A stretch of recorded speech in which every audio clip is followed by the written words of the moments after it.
Good morning, and welcome to Morning Movie News, where Star Wars The Last Jedi is doing very well at the box office, but not so well on Rotten Tomatoes, specifically the audience score. And a couple of people have noticed. Let's discuss. And let's start out with the good news, and that's that Thursday night box office number, which is looking like 45 million, and that's very, very good.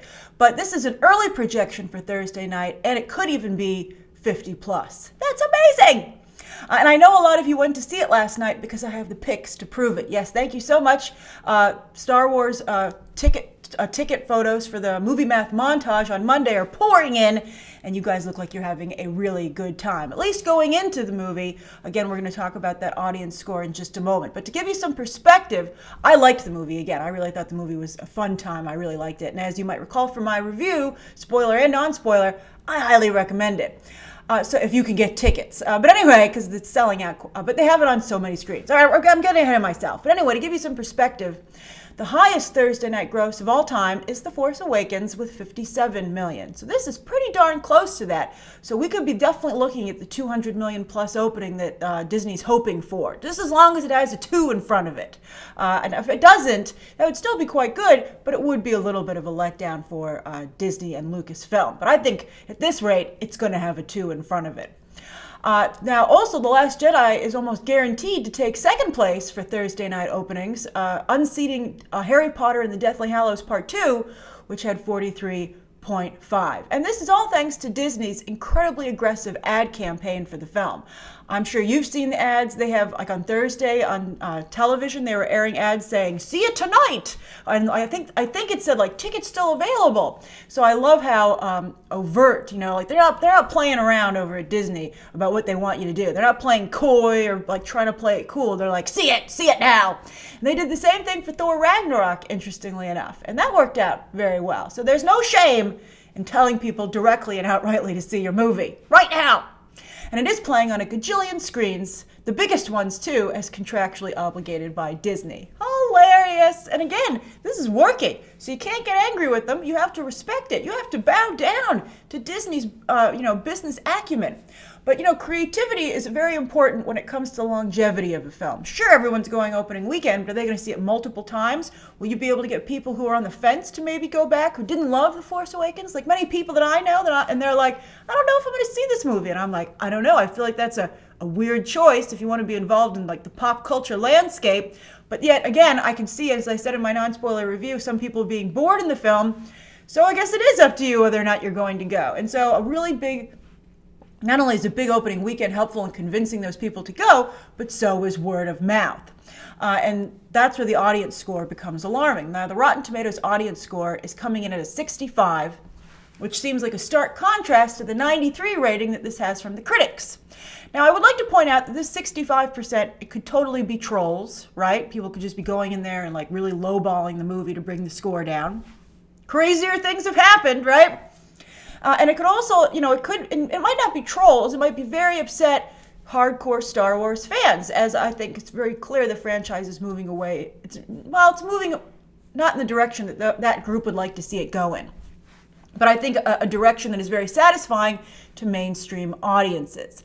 And I'd like to point out that when you have a movie that's doing this much business, most of the people who are going don't go on Rotten Tomatoes and share their audience score. So that's another reason that number might not be accurate in reflecting how audiences are feeling about the movie. We'll have to see what the cinema score is, and I predict it'll be pretty high.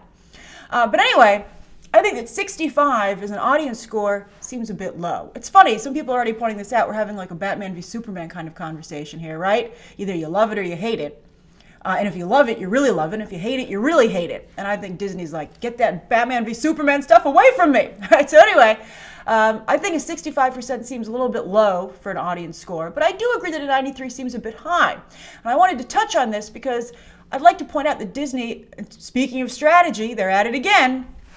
Their strategy for The Last Jedi was to invite everybody, every single member of the press they could find to see this movie. And not only to press screenings, but you might have noticed on Twitter that an unusual number of people attended the premiere in Los Angeles. And this is very clever by Disney because, as I've said before, their access they grant access, and that, if you would like to keep that access, they would like you to be positive about their movie. It's a crazy game, and you saw it play out most recently, when Disney decided to bar the Los Angeles Times from any press screenings for their movies because they didn't like coverage on Disney's relationship with the city of Anaheim about Disneyland. And, that was maybe not the greatest relationship, but, it wasn't very Mickey-esque. So Disney's pretty tough. And, I think that's a little bit, that strategy is reflected a little bit in their, in the critic score. And I talk about that and more, especially the comedy in the film. I saw one of you tweet me and talk about how this movie is heading into Spaceballs territory, and we actually talked about this on this podcast because somebody else brought that up, and I would agree that it's a little Spaceballs-esque. And I'm fine with that, but I can imagine that a lot of people would not be. But anyway, I was back on the podcast, sitting around talking movies with Neil Rosen, Emmy-winning film critic, Bill McCuddy, and Bill Bergoli, and we talked about a whole lot of that stuff, also the Golden Globes, a lot of behind-the-scenes information there. So if you're interested, I hope you'll check out that podcast. There's a link down below in the video description. All right, so next up for the next story of the day, and then we have 2 viewer questions, because it's a little bit slow. Most people are talking about the Disney-Fox merger, and that, of course, warrants its own videos. So anyway, speaking of Disney, though, and the Disney-Fox merger, this is fantastic. So do you remember how the Russo brothers were like, I've made so many Marvel pictures, we totally need to take a break. We're going to start our own production company and head to another studio. So long, Disney, it's been awesome. And then where did they land? Fox. Oh, it's hilarious. So they're right back where they started. They're like, Disney, just when I think I'm out, you pull me back in. So they have about 1.5 years, though, before the deal becomes final, because that's how long it might take for the government to approve it. So they're going along business as usual. Well, business is new usual for them because they've just started doing this, and they're starting to put together their own movies, which they will in large part produce. They're not, they want to be very prolific, and so they obviously can't direct all of them. Wait till you hear who they got to direct this one. This is very good. But they just won a bidding war for The Electric State, an illustrated novel by Sweden's Simon Stalenhag, which is about depicts a low-tech apocalyptic mid-90s American West. Sounds a lot like Ready Player One, but like the cheaper version of it to me. But some of the images look quite nice, and it seems like there was a bidding war for it, and the Russo brothers got it. But then it looks like they're in talks to put Andy Muschietti of It fame, who just directed It, behind the camera. That is very impressive. The Russo brothers know how to package. So does that sound like a good movie to you? What do you think of the Russo brothers having their own production company, working outside of Marvel? Can they have the same success? Already, as I said, if you have the ability to package, your future looks good in Hollywood, and they seem to have that. And then also, what do you think of them landing back at Disney anyway? Oh, it's just so funny. All right, so anyway, let's go to the 2 viewer questions of the day, and they both have to do with the Golden Globes and awards season. So the first comes from Chick-fil-A Inc., and it says, viewer question, award season related. What is your view of the Academy compared to the Hollywood Foreign Press? Because I want to know, why do they award very different types of movies? Well, for the most part, they don't actually. The Hollywood Foreign Press, for everyone who likes to say disparaging remarks about it, they're often pretty on the money when it comes to who's going to get an Oscar nomination. The categories are often very similar, when all is said and done.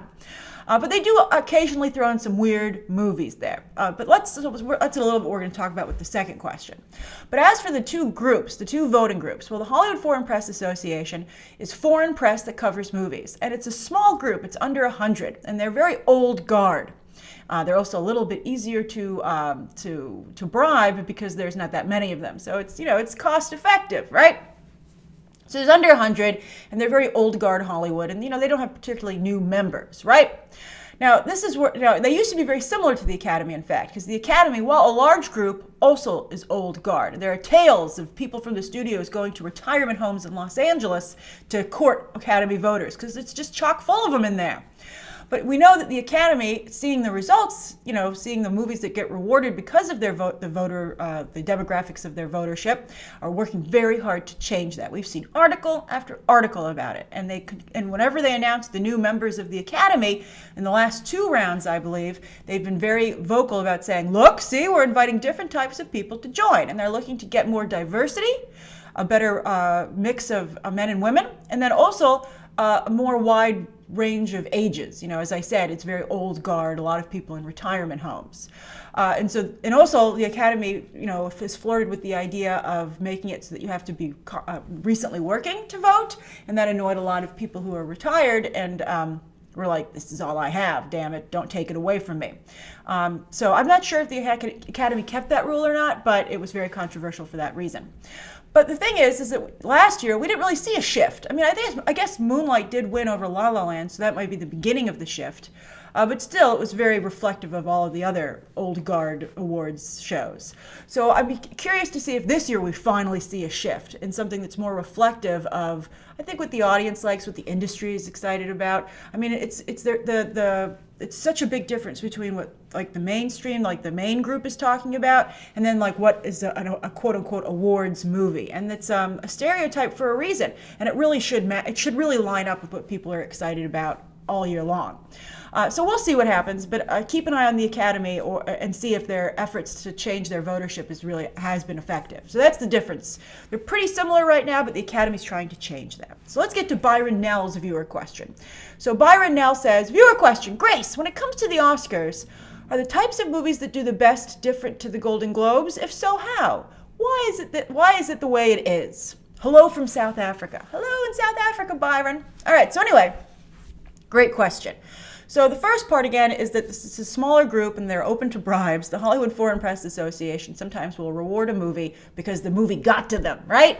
They gave them very nice gifts. They try to be a little better about this, but they still fly them to visit sets and they fly them to these amazing junkets and, they really court them. They send them nice gifts. They send these beautiful packages to promote the movie.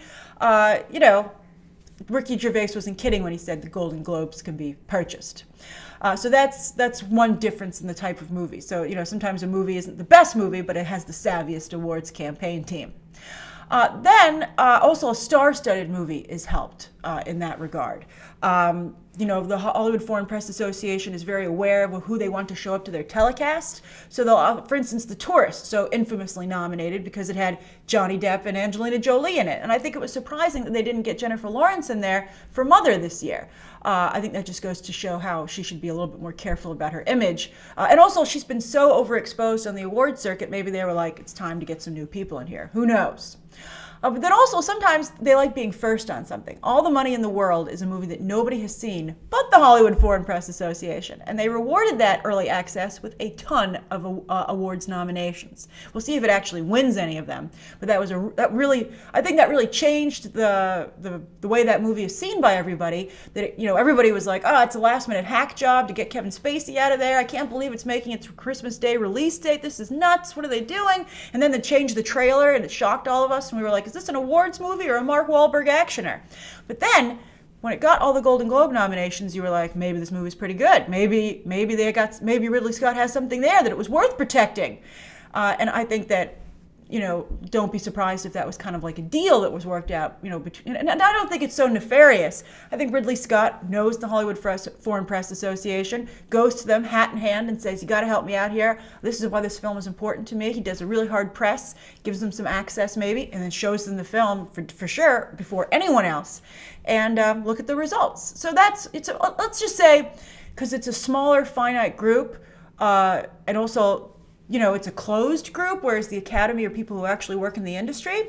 The Hollywood Foreign Press Association is more open to playing ball, whereas the Academy just straight votes. So that's the difference. I hope that gives you a little perspective in the two organizations, and hopefully the Academy is succeeding in, updating itself, because it should be more credible of a group than it is. All right, so anyway, that's today's morning movie news. Thank you so much for tuning in. Please write down below, I think, today's top 3 stories, the top 2 stories, the 2 viewer questions, and of course, don't forget to send me your Star Wars The Force Awakens pick by Sunday at 12 noon Eastern Standard Time to make Monday's movie math. All right, thanks for watching. Bye.